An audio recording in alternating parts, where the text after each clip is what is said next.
జగన్ అత్యంత నీచమైన వ్యక్తిగా చరిత్రలో నిలిచిపోతాడని తెలుగుదేశం పార్టీ గురజాల శాసనసభ్యులు ఎరపతినేని శ్రీనివాసరావు అన్నారు. ప్రపంచవ్యాప్తంగా ఉన్నటువంటి తిరుమల తిరుపతి దేవస్థాన ఖ్యాతిని ప్రతిష్టని దెబ్బతీసే విధంగా జగన్మోహన్ రెడ్డి ప్రభుత్వం లడ్డు తయారీలో జంతువుల కళేబరాల నుంచి తీసిన నూనెను ఉద్దేశపూర్వకంగా ఉపయోగించింది అన్నారు.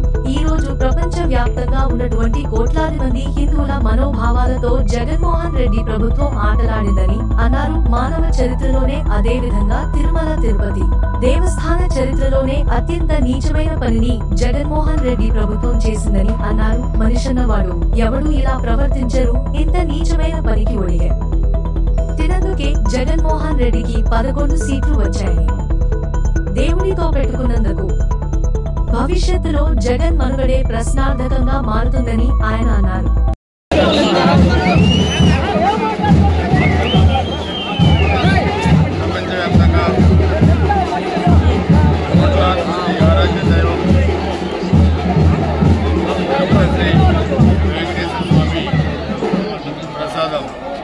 లడ్డు తయారీలో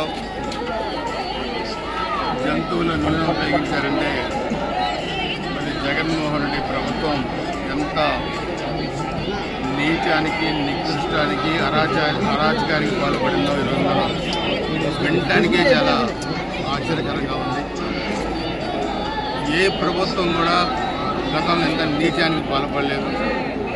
ఒక దేవాలయాన్ని ఈరోజు అపవిత్రం చేసే కార్యక్రమాన్ని తెలిసే చేశారు వీళ్ళు.